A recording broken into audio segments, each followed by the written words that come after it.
बुलेटिनच्या सुरुवातीलाच खरात प्रकरणी अत्यंत महत्त्वाची बातमी येते।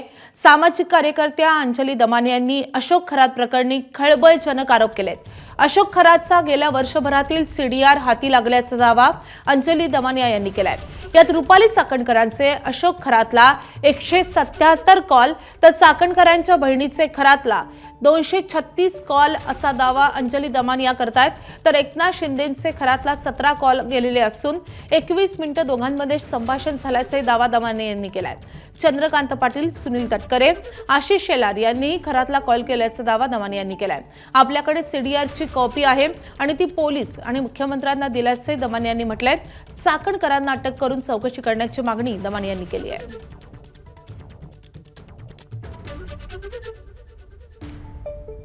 रुपाली चाकणकर यांचे एकूण 177 कॉल्स हे अशोक खरातांना झाले। एवढंच नाही तर त्यांची बहीण प्रतिभा चाकणकर, 2 दिवस झाले आपण त्यांच्याबद्दलही बरंचसं ऐकतोय, त्यांचे 236 कॉल्स हे अशोक खरातांना झाले।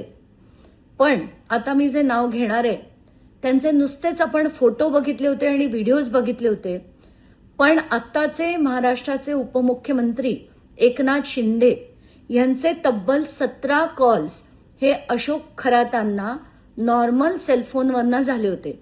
आता व्हॉट्सॲप किती झाले आणि इतर किती झाले मला माहित नाही, पण 17 कॉलपैकी 10 इनकमिंग आणि 7 आउटगोईंग कॉल्स होते, ज्याच्यात सगळ्यात जास्त वेळ हे 21 मिनिटं यांच्यात संभाषण झालं।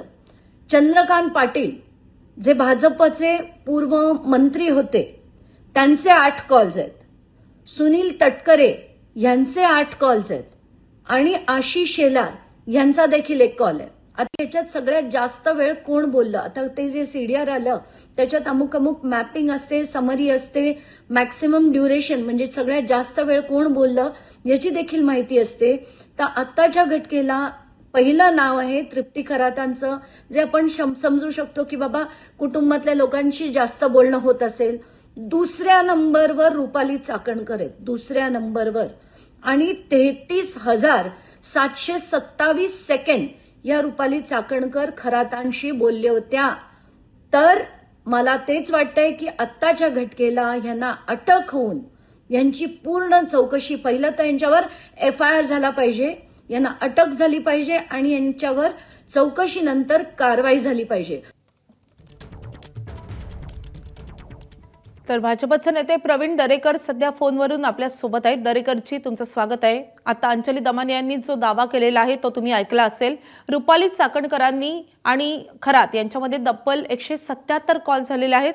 त्यांच्यासोबतच आशिष शेलार असो, एकनाथ शिंदे असो किंवा चंद्रकांत पाटील या सगळ्या नेत्यांची नावं त्यांनी घेतलेली आहेत। आता तरी या सगळ्या प्रकरणी काही ठोस अशी कारवाई होणार का? रुपाली चाकणकर यांच्यावर गुन्हा दाखल करून कारवाई होणार का, असा प्रश्न विचारला जातोय। मला वाटतं अंजली दमानिया यांचा हा दावा आहे। आता तो दावा कितपत सत्य आहे, उद्या पोलीस त्या ठिकाणी सीडीआर तपासतील आणि जर अशा प्रकारचे संभाषण वारंवार होत असेल तर नेमकं काय संभाषण झालं हेही महत्वाचं आहे। आणि मग दोषी कोणी असो, कायदा सगळ्यांसाठी समान आहे, त्या दृष्टीने चौकशीने कारवाई होतच असते। परंतु एखाद दुसरा फोन झाला म्हणजे लगेच त्यांचे संबंध प्रस्थापित करणं मला वाटतं हे चुकीचं आहे। कारण दादांचा, चंद्रकांत दादा किंवा आशिष शेलार यांचं जर बोलणं वारंवार त्या ठिकाणी होत असतं तर त्या ठिकाणी आपण याच्यामध्ये संशय घ्यायला किंवा बाकी गोष्टींना वाव राहील। परंतु तर या संदर्भामध्ये आता त्यांचा दावा आहे, त्याने आरोप केलाय। आता ऍक्च्युअली काय आहे माहित नाही, किती वेळा बोलले माहित नाही, काय बोलले माहित नाही, आणि त्याच्यामुळे मला वाटतं लगेच टोकाच्या निष्कर्षाप्रत जाणं या ठिकाणी मला वाटतं योग्य नाही। कारण चंद्रकांत दादांचा तो स्वभाव नाही, आशिषजी तसं करणार नाहीत असं आमचं त्या ठिकाणी वाटत आहे। धन्यवाद प्रवीणजी तुमच्या या प्रतिक्रियेसाठी। तर हे होते भाजपचे नेते प्रवीण दरेकर, त्यांनी असं म्हटलेलं आहे की सीडीआर तपासल्यानंतरच सत्य बाहेर येईल।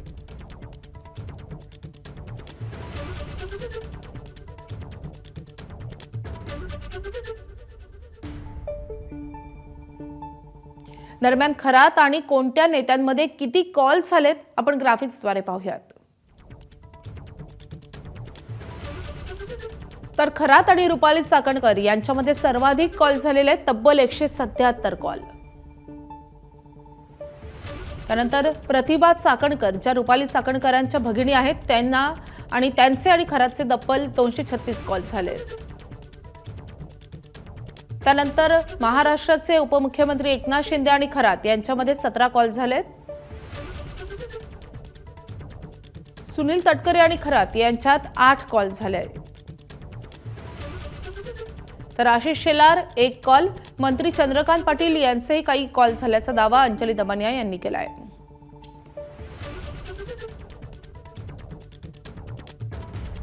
तर अंजली दमानिया यांच्या या आरोपावर मंत्री आणि शिवसेनेचे नेते संजय शिरसाट यांनी काय म्हटलंय तेही पाहूयात.